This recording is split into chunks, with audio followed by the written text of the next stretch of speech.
Hello everyone, कैसे हो आप सभी। उम्मीद करता हूं कि आप सभी एकदम बढ़िया होंगे। मैं हितेश शर्मा स्वागत करता हूं आपके अपने ब्यूटीफुल से चैनल एलएचएस फिजिक्स पॉइंट में।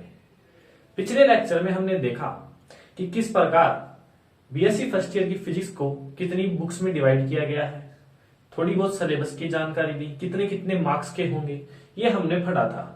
और हमने यूनिट नंबर 1 यानी मैकेनिक्स स्टार्ट कर दी थी। यूनिट नंबर 1 का चैप्टर नंबर 1 भी हमने स्टार्ट कर दिया था, जिसका नाम है जड़त्वीय एवं अजड़त्वीय निर्देश तंत्र तथा गैलीलियन रूपांतरण।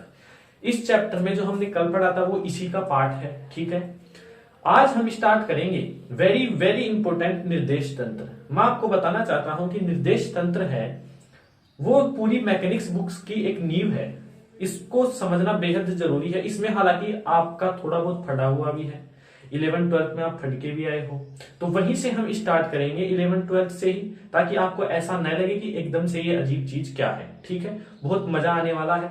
तो कॉपी पेन निकाल लीजिए, नोट्स बनाना स्टार्ट करें। और मैं एक बार फिर से बोलूंगा कि हैंड रिटन नोट्स ही ज्यादा बेटर है। वैसे हर लेक्चर के पीडीएफ नोट्स आपको डिस्क्रिप्शन में दे दिए जाएंगे। ठीक है, तो आज हम स्टार्ट करेंगे वेरी वेरी इंपोर्टेंट लगाएंगे। वेरी वेरी इंपोर्टेंट है निर्देश तंत्र।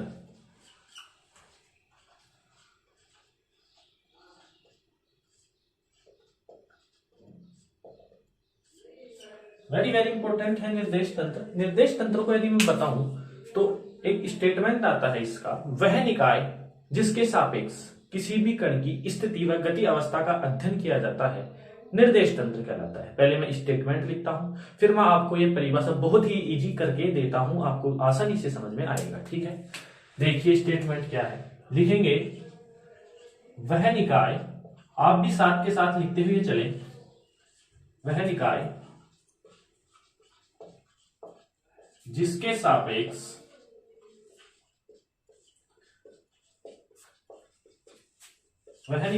सापेक्ष किसी कण भी हो सकता है, कोई पिंड भी हो सकता है, वस्तु भी हो सकती है। ठीक है, वह निकाय जिसके सापेक्ष किसी कण की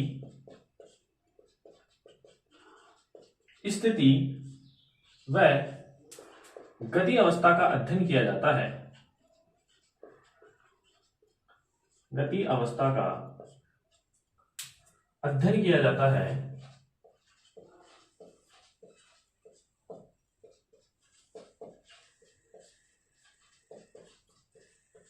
निर्देश तंत्र कहलाता है।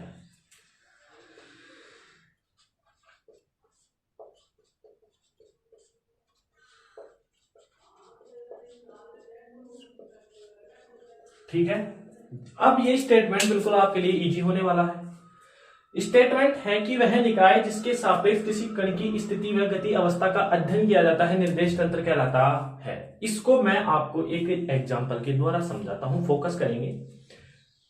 3 यात्री हैं, 2 यात्री एक साथ बस में बैठे हैं और 1 यात्री बस के बाहर है। ठीक है, जब बस चली तो 2 यात्री जो बस में बैठे हैं वो एक्चुअल में क्या है, स्थिर है, लेकिन बस गतिशील है। ठीक है, जब वो 2 यात्री जो बस के बाहर यात्री है, तीसरा यात्री, उसको देखते हैं तो उसके सापेक्ष वो क्या है, स्थिर है। जबकि तीसरा यात्री बस में बैठे हुए 2 यात्रियों को देखता है तो उसके सापेक्ष वो क्या है, बोलिए, गतिशील है। यानी इनकी स्थितियों का अध्ययन जिस तंत्र में किया जाता है वो ही क्या कहलाएगा अपने पास, निर्देश तंत्र। समझ में आ गया होगा। जब 2 यात्री देख रहे हैं उसको तो वह स्थिर है, मतलब अध्ययन किया गया कि ये स्थिर है, उसकी अवस्था को बताया तो वो निर्देश तंत्र होगा। जब तीसरा यात्री 2 यात्रियों को देखता है तो उसको गतिशील दिखते हैं, मतलब उसने भी उनकी अवस्था का क्या लगाया, पता लगाया कि ये गतिशील हो रहा है।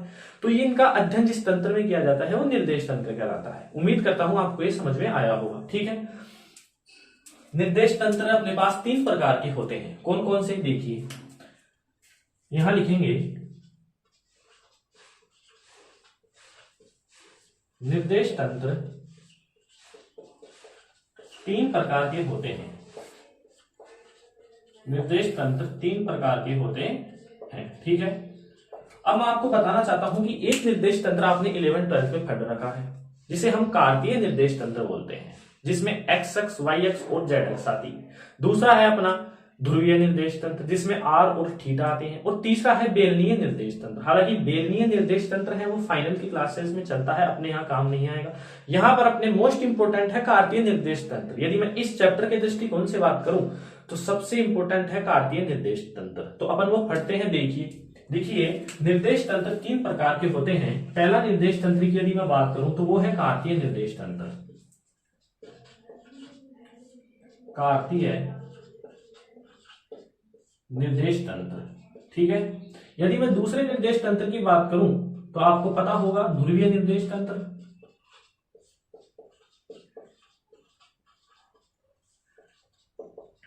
ठीक है। और यदि तीसरे निर्देश तंत्र की बात करूं तो वो है बेलनीय निर्देश तंत्र,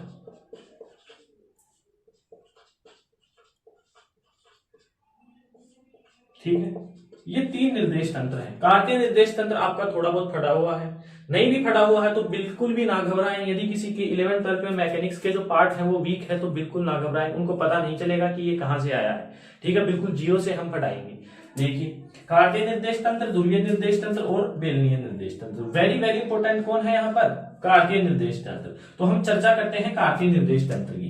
पहला हेडिंग डालेंगे कार्तीय निर्देश तंत्र।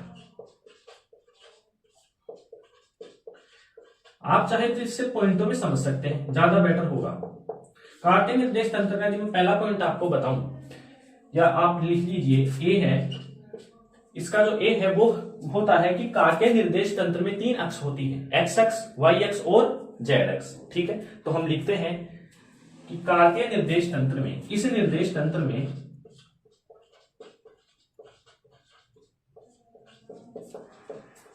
तीन अक्ष होती है,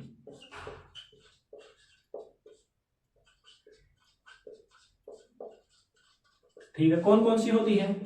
एक्स अक्ष, वाई अक्ष और तीसरी कौन सी है? जेड अक्ष, ठीक है। अब इसके एक इंपॉर्टेंट पॉइंट आते हैं इन अक्षों के साथ। कार्तीय निर्देश तंत्र में कितनी एक्सेस होती हैं? 3 अक्ष, एक्स अक्ष, वाई अक्ष और जेड अक्ष। एक्स अक्ष के सापेक्ष आपने पढ़ा होगा एकांक सदिश होता है आई कैप, वाई अक्ष के सापेक्ष एकांक सदिश होता है जे कैप, और जेड अक्ष के सापेक्ष एकांक सदिश होता है के कैप। ये आपने 11th 12th में पढ़ रखा है। एकांक सदिश का मतलब है कि जिसका परिमाण कितना होता है? 1 होता है। नाम से भी अपने को पता चल रहा है।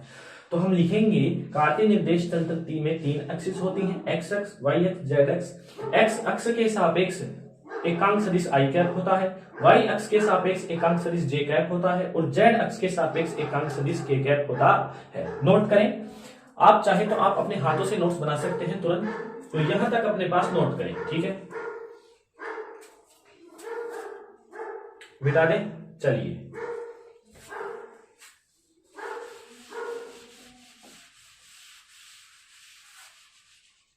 देखिए अब यदि मैं इसका बी पॉइंट लिखूं तो बी पॉइंट होता है कि यह निर्देश तंत्र, कौन सा निर्देश तंत्र बोलिए? कार्तीय निर्देश तंत्र। यह निर्देश तंत्र एक विमीय, द्विविमीय या त्रिविमीय भी हो सकता है। त्रिविमीय भी हो सकता है, ठीक है। कार्तीय निर्देश तंत्र एक विमीय भी हो सकता है, द्विविमीय भी हो सकता है, त्रिविमीय। कुछ स्टूडेंट्स के लिए यह नाम अलग होगा और कुछ को पता होगा कि यह क्या है, ठीक है। तो हम इसको उदाहरण से यदि मैं बताना चाहूं तो एक विमीय जो निर्देश तंत्र होगा वो है इस प्रकार से। यदि यहाँ मूल बिंदु O मानूं और यहाँ एक्स अक्ष मान लूं, तो आप मेरे को बताएंगे यहाँ एक ही तो एक्स आई, मतलब एक ही तो अक्ष आया, तो वो क्या हो गया? एक विमीय कार्तीय निर्देश तंत्र। यदि द्विविमीय की मैं बात करूं तो द्विविमीय में अपने पास कितने एक्सिस हो गए? 2 एक्सिस, एक्स अक्ष और वाई अक्ष। तो ये क्या हो गया? द्विविमीय। यही मैं त्रिविमीय की बात करूं तो त्रिविमीय में कितने एक्सिस हो जाएंगे? 3 एक्स, एक्स अक्ष, वाई अक्ष एंड जेड अक्ष। तो उम्मीद करता हूं आपको ये समझ में आया होगा, ठीक है। तो एक विमीय भी हो सकता है, द्विविमीय भी हो सकता है और त्रिविमीय भी हो सकता है। अब इसकी एक और इंपॉर्टेंट लाइन आ रही है, यहां रफ कर देता हूं मैं। तीसरा पॉइंट है इसका,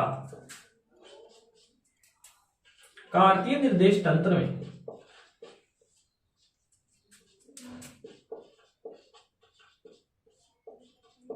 कार्तीय निर्देश तंत्र में तीनों अक्ष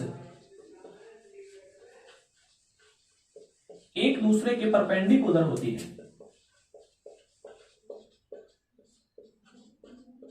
एक दूसरे के लंबवत होती है। ये पॉइंट आपको सबको पता है, लेकिन कुछ स्टूडेंट हैं जिनको नहीं पता होगा, तो इसीलिए मैं बिल्कुल 11th-12th से हम चल रहे हैं, आपको बिल्कुल भी पता नहीं चलेगा कि हम कब फर्स्ट ईयर में पहुंच गए। ठीक है, तो कार्तीय निर्देश तंत्र में तीनों एक्सिस, जैसे ये है इसके परपेंडिकुलर होगी, ये इसके परपेंडिकुलर होगी और ये इसके परपेंडिकुलर होगी, तीनों एक दूसरे के क्या है 90 डिग्री है। ओके, नेक्स्ट पॉइंट देखिए, नेक्स्ट पॉइंट क्या है कि जहां पर तीनों एक्सिस एक दूसरे को प्रतिच्छेद करती हैं, अब आप मेरे को बताएंगे तीनों एक्सिस एक दूसरे को प्रतिच्छेद किस बिंदु पर कर रही हैं, ओ बिंदु पर, तो यह बिंदु क्या हो जाएगा, इसे हम मूल बिंदु बोलते हैं। ठीक है, तो लिखेंगे हम इस निर्देश तंत्र में, इस निर्देश तंत्र में तीनों अक्ष जहां प्रतिच्छेद होती हैं, तीनों अक्ष जहां प्रतिच्छेद होती हैं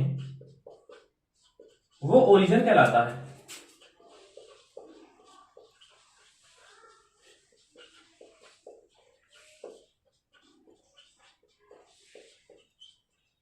समझ में आता है, बिल्कुल इजी है, निर्देश तंत्र में कोई ज्यादा बड़ा काम नहीं है।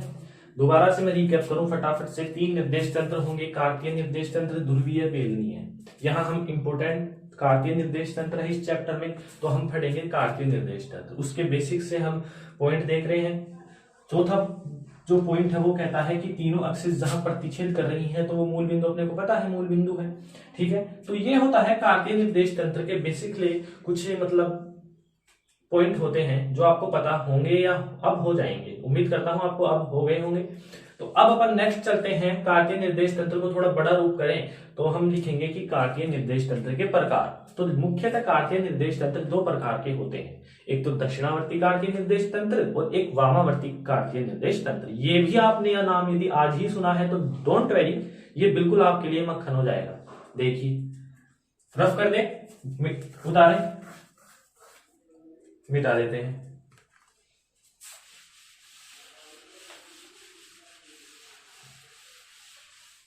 तो इंपोर्टेंट है ये, इसकी जानकारी आपको होनी चाहिए। कार्तीय निर्देश तंत्र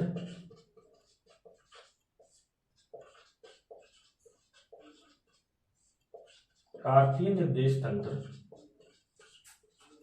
2 प्रकार के होते हैं। कार्तीय निर्देश तंत्र 2 प्रकार के होते हैं, कौन कौन से? पहला है दक्षिणावर्ती कार्तीय निर्देश तंत्र। हर लेक्चर के पीडीएफ नोट्स आपको डिस्क्रिप्शन में मिलेंगे, लेकिन बेटर होगा आप अपने हैंड रिटन नोट्स यूज में लें। दक्षिणावर्ती कार्तीय निर्देश तंत्र और दूसरा है वामावर्ती कार्तीय निर्देश तंत्र।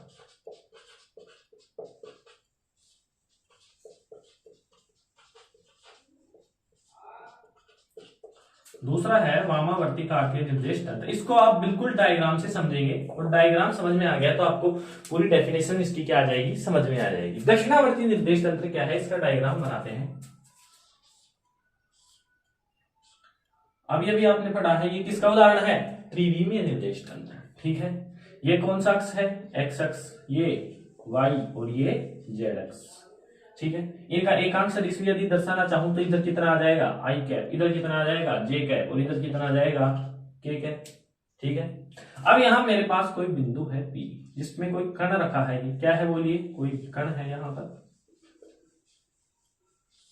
इसका मूल बिंदु ओ के सापेक्ष स्थिति सदिश कितना है बोलिए? आर वेक्टर है, ये आपका मूल बिंदु हो गया। ठीक है, तो अब हम दक्षिणावर्ती कार्तीय निर्देश तंत्र की जो डेफिनेशन है वो देते हैं एक्स अक्ष और वाई अक्ष के आधार पर।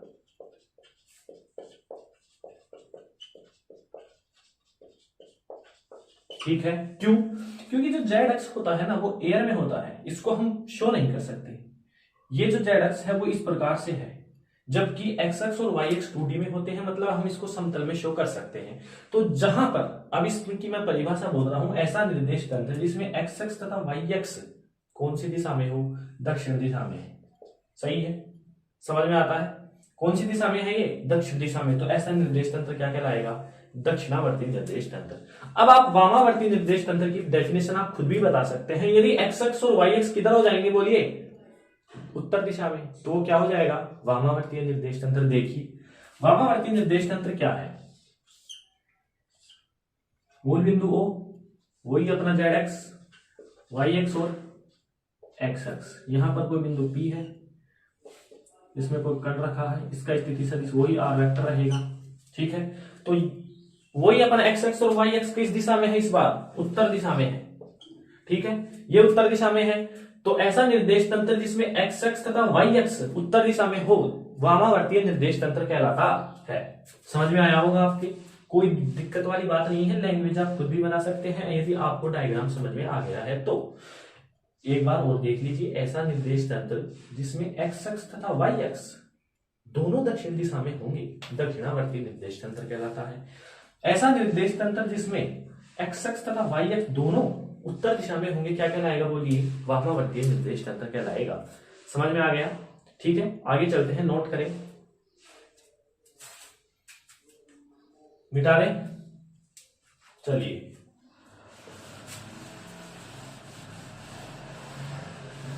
ये कुछ इंपॉर्टेंट बेसिक्स भी आप बोल सकते हैं जिनके 11th-12th में कमजोर हैं, वो शायद मैं उम्मीद करता हूं कि इस लेक्चर में लगभग क्लियर हो रहे होंगे।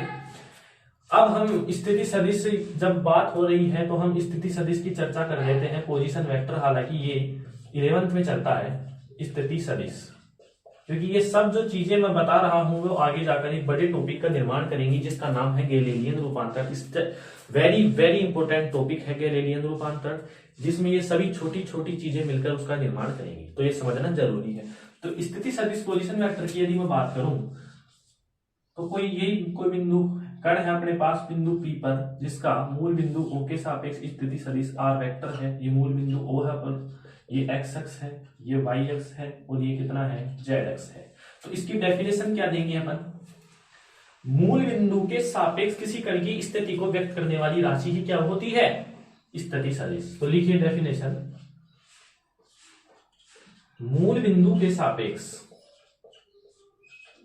मूल बिंदु के सापेक्ष किसी कण की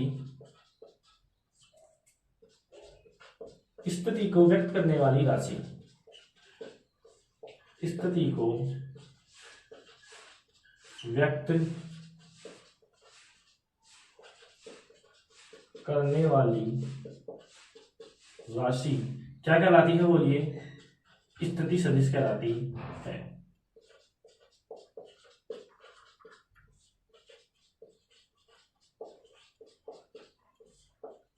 समझ में आ गया। यहां पर मेरे को बताएंगे ये जो अपना कण है इसका स्थिति सदिश मूल बिंदुओं के सापेक्ष कितना है, आर वेक्टर है। तो ये जो आर वेक्टर है वो इसका क्या है, पोजीशन वेक्टर, स्थिति सदिश है। ठीक है, देख परिभाषा को सिद्ध करते हैं, मूल बिंदु O के सापेक्ष किसी कण की स्थिति को व्यक्त करने वाली राशि कौन है, यहाँ पर आर वेक्टर है, उसे ही क्या बोलते हैं, स्थिति सदिश पोजीशन वेक्टर बोलते हैं। पोजीशन वेक्टर कैसे निकालते हैं, आर वेक्टर बराबर जो ये तीनों अक्ष हैं इनके गुणांकों सहित लिखते हैं इनको, अर्थात इनके एकांक सदिश के सहित इनको लिखते हैं। अब बताएंगे आप, एक्स अक्ष के सापेक्ष एकांक सदिश कितना है, I cap X, plus Y X के सापेक्ष कितना है, J cap Y, plus Z X के सापेक्ष कितना है, के कैप जेड। तो ये क्या हो गया अपने पास, इस जो कण है बिंदु P इसका पोजीशन वेक्टर हो चुका है, 11th में चलता है। आपको, मेरे को उम्मीद है कि आप सभी को ये आता है, लेकिन नहीं आता है तो यहां समझ लीजिए, किसी भी मूल बिंदु O के सापेक्ष कण की स्थिति को व्यक्त करने वाली राशि पोजीशन वेक्टर कहलाती है। ठीक है, तो ये आता है इसका क्या बोलिए, पोजीशन वेक्टर। अब आप कहेंगे कि इसका पोजीशन वेक्टर आ गया है तो इसका परिमाण भी ज्ञात कर देते हैं अपन। तो किसी भी सदिश का जो परिमाण है वो इस प्रकार से ज्ञात किया जाता है कि मतलब एक्स एक्स वाई एक्स के जो गुणांक हैं इनके अक्षों के सहित इनका वर्ग करते हैं। जैसे इसका यदि मैं वर्ग करूंगा तो एक्स स्क्वायर हो जाएगा, लेकिन आई कैप का जब मैं वर्ग करूंगा, आई कैप क्या है यहाँ पर स्टार्ट में ही मैंने बता दिया था, एकांक सदिश है। एकांक सदिश का परिमाण 1 होता है, उसका वर्ग करूंगा तो एक का वर्ग एक ही होगा, दो थोड़ी ना होगा, तो एक का वर्ग एक हो जाएगा। ठीक है, इसी प्रकार इसका भी क्या हो जाएगा, वाई स्क्वायर और जेड स्क्वायर, और इसका क्या कर देंगे, रूट कर देंगे। और ये क्या हो गया अपने पास, किसी भी पोजीशन वेक्टर का परिमाण इस सूत्र से हम ज्ञात कर सकते हैं। उम्मीद करता हूं आपको ये सभी चीजें धीरे धीरे समझ में आ रही होंगी, कहानी क्लियर हो रही होगी। ठीक है, आगे चले। इससे पहले ये छोटा सा टॉपिक है 11th में चलता है, ये भी आप नोट कर सकते हैं। मिटा दें।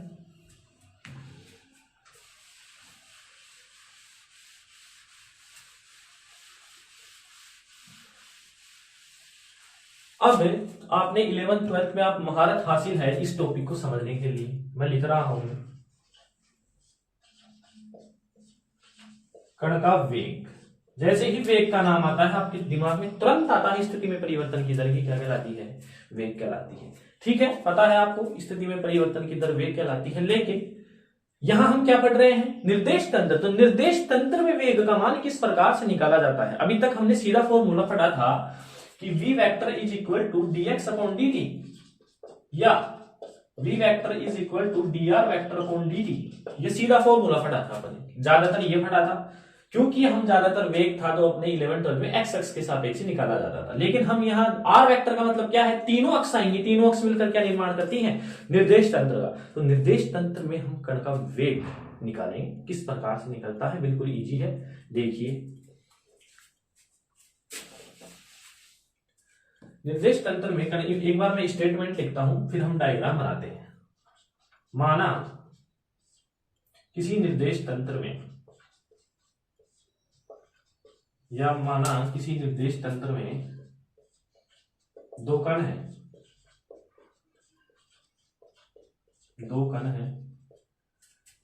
P1 तथा P2, यानी दो कण है जो P1 और P2 बिंदु पर क्या है, स्थित है। ठीक है, जिनका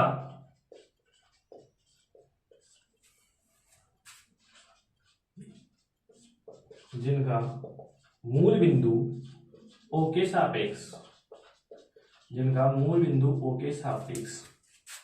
स्थिति सदिश क्रमशः R1 वेक्टर तथा R2 वेक्टर है। ठीक है, जैसा मैं थ्योरी लिख रहा हूं वैसा ही आपको डायग्राम बना के दूंगा और ये टॉपिक बिल्कुल आपके लिए इजी हो जाएगा। ठीक है, माना किसी निर्देश तंत्र में दो कण हैं जो बिंदु P1 व P2 पर है। P1 P2 याद रखना, कण नहीं है, बिंदु है। ठीक है, जिनका मूल बिंदु O के सापेक्ष स्थिति सदिश क्रमशः का मतलब समझते होंगे, P1 बिंदु पर जो कण है उसका स्थिति सदिश R1 वेक्टर है, P2 बिंदु पर जो कण है उसका स्थिति सदिश R2 वेक्टर है। ठीक है, अब देखिए यहां पर एक इंपॉर्टेंट लाइन लिख रहा हूं मैं कि जो P1 बिंदु है, P1 बिंदु पर किसी समय T1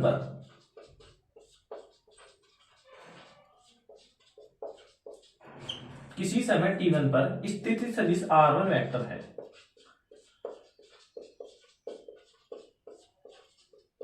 अब आप बोल रहे होंगे फिर ये क्या है, मतलब है कि जो R1 वेक्टर जो सदिश आया है वो T1 समय पर है। यहां पर भी वही सदिश है लेकिन ये T1 समय पर R1 वेक्टर है। ठीक है, इसको हम अलग से लिख रहे हैं, हालांकि इसमें भी हम ज्वाइंट कर सकते हैं लेकिन ज्यादा बेटर होगा कि हम अलग लिखें। समझ में आता है। तो P1 बिंदु पर जो कण है ना, ये उसका जो पोजीशन वेक्टर R1 वेक्टर है वो कौन से समय पर है, T1 समय पर। समझ में आ गया।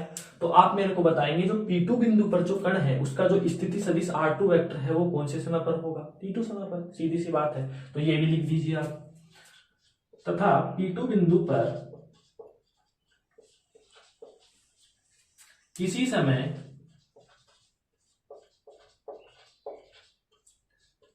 T2 पर स्थिति सदिश कितना है बोलिए, R2 वेक्टर है। यही कहानी स्पष्ट हो जाती है इन दो लाइनों में ही। लेकिन R1 वेक्टर आया है कौन से समय में, T1 समय में। R2 वेक्टर आया है कौन से समय में, T2 समय में। ये अलग से लिखा है हमने। ठीक है, क्या डायग्राम बनाइए इसका। अब देखो डायग्राम बनाते हैं। डायग्राम बनाएंगे वही क्या लेंगे हम, एक निर्देश तंत्र लेंगे। ये क्या है, मूल बिंदु O है, ये क्या है, एक्स अक्ष है, ये वाई अक्ष है और ये जेड अक्ष है। जैसा जैसा बोला है वैसा वैसा करेंगे। देखिए यहाँ कोई बिंदु है अपने पास, ठीक है, यहां पर एक बिंदु है, हम इनको मिलाते हैं।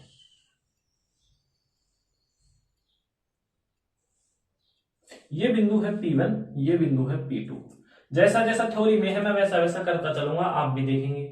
माना किसी निर्देश तंत्र में दो कण है P1 P2 है, जिनका मूल बिंदु O के सापेक्ष है, मूल बिंदु O के सापेक्ष स्थिति सदिश क्रमशः R1, यानी P1 का कितना है बोलिए, R1 वेक्टर, P2 का कितना है, R2 वेक्टर। जैसा जैसा थ्योरी है वैसा वैसा हम डायग्राम बना रहे हैं, ठीक है। फिर उसके बाद ये कौन से समय पर आया, T1 समय पर, ये कौन से समय पर आया, T2 समय पर। अब हम इसको मिला देते हैं,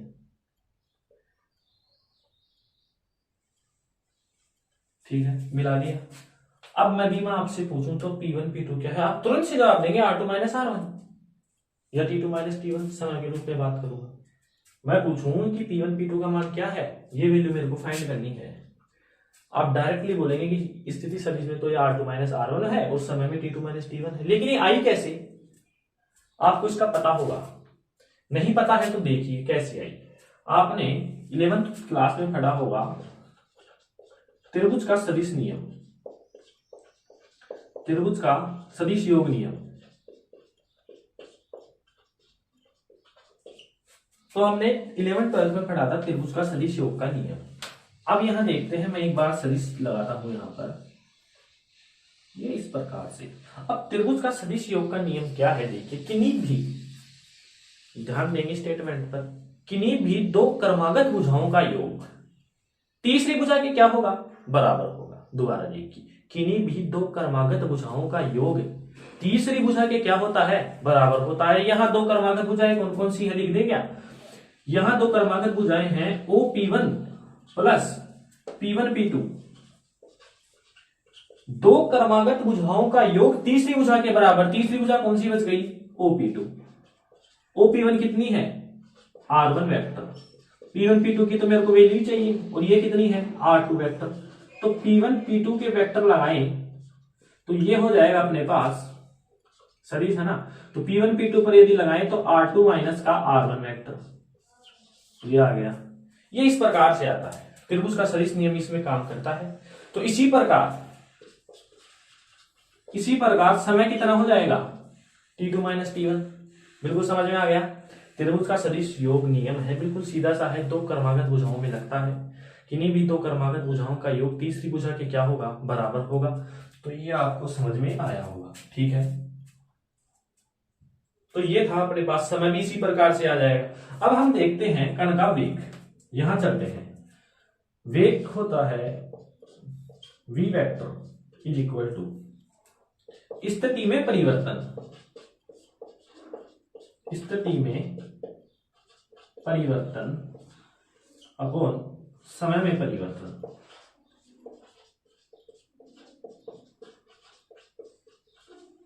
ठीक है, यही पढ़ते हैं। अब आप मेरे को बताएंगे P1 P2 दो कण है अपने पास, उसमें स्थिति में क्या हो रहा है, परिवर्तन हो रहा है। ठीक है, स्थिति में क्या हो रहा है, परिवर्तन हो रहा है। कितना हुआ चेक किया भी अभी, P1 P2 is equal to R2 minus, उस समय में कितना हुआ, T2 माइनस का T1। तो देखिए V vector is equal to R2 vector minus का R1 vector upon T2 minus का T1। इसको लिखते हैं डेल R वेक्टर अपॉन का डेल्टा T।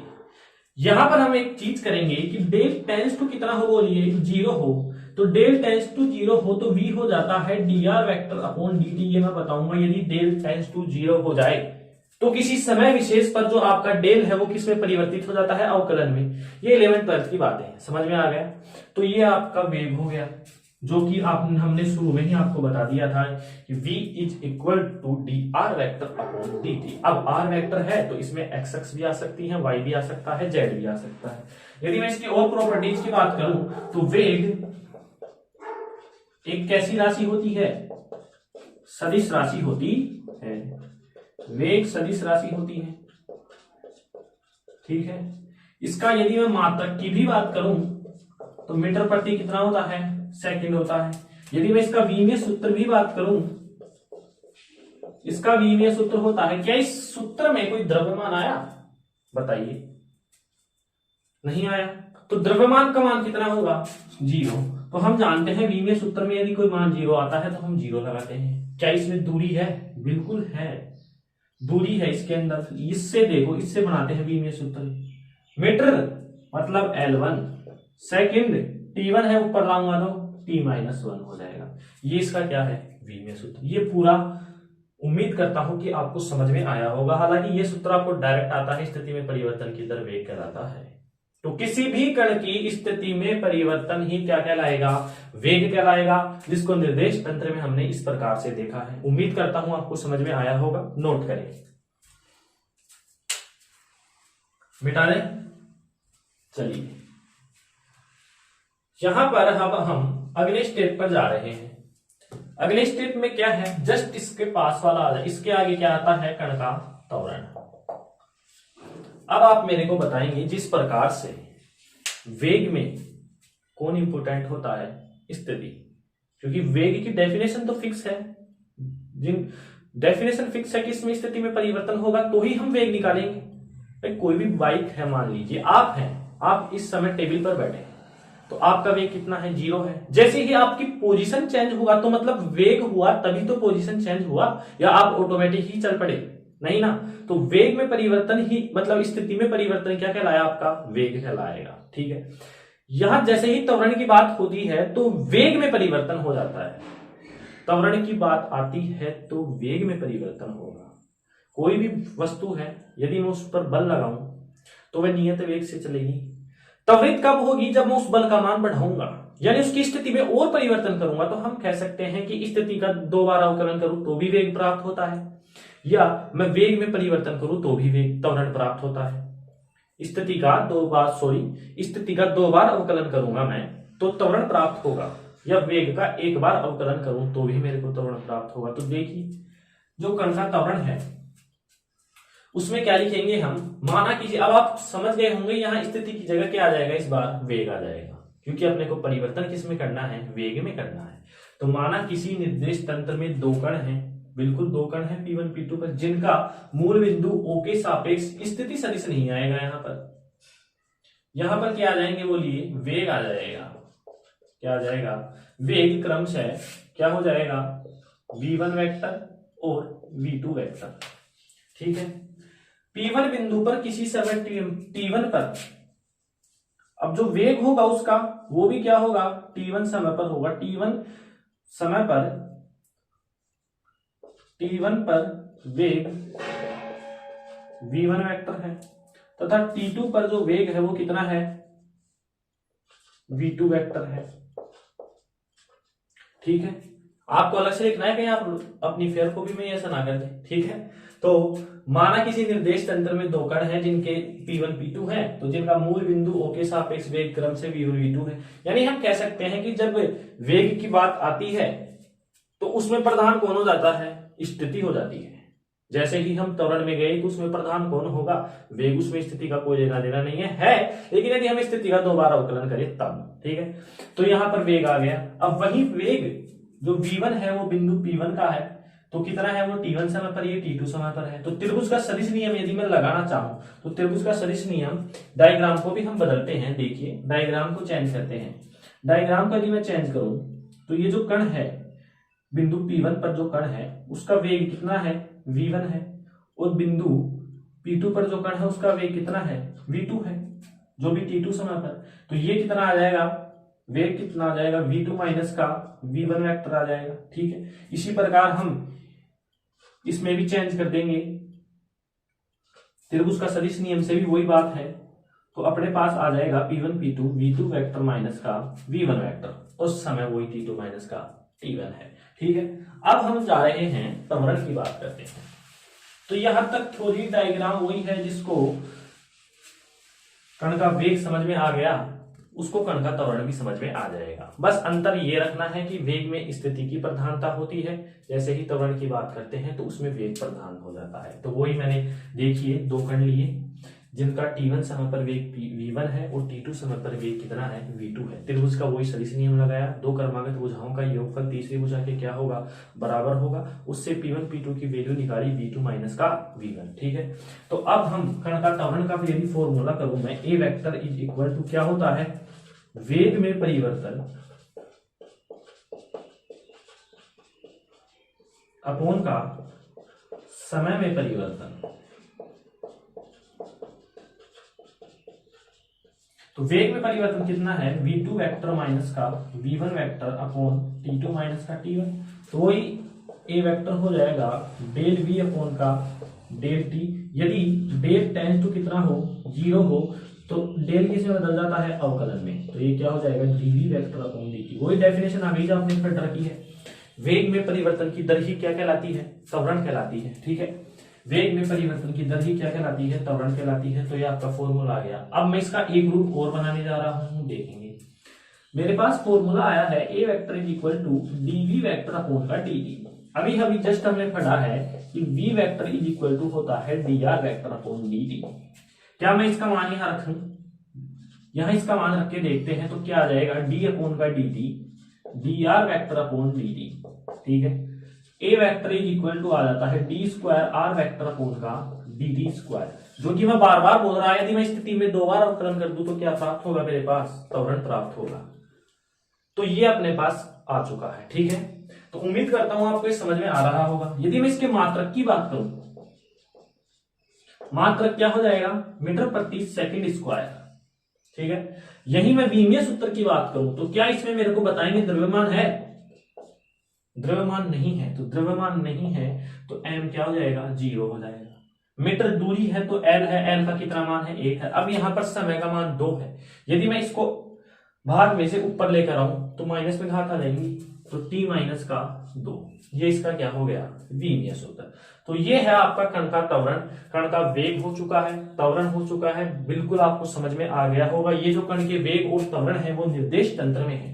ठीक है, तो हमने आज क्या क्या पढ़ा, सबसे पहले हमने कार्तीय निर्देश तंत्र देखा, वेरी वेरी इंपोर्टेंट टॉपिक है, उम्मीद करता हूं आपको समझ में आया होगा।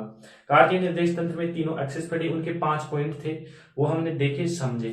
अब उनको हल्के में मत लेना, क्योंकि इन छोटे छोटे टॉपिकों से मिलकर ही एक बड़ा टॉपिक का निर्माण होगा, जो मैं बता चुका हूं गैलीलियन रूपांतरण। ठीक है, उनको समझेंगे। उसके बाद हमने कण का त्वरण देखा, कण का वेग देखा, तो नोट करें इसको, मिटा दें।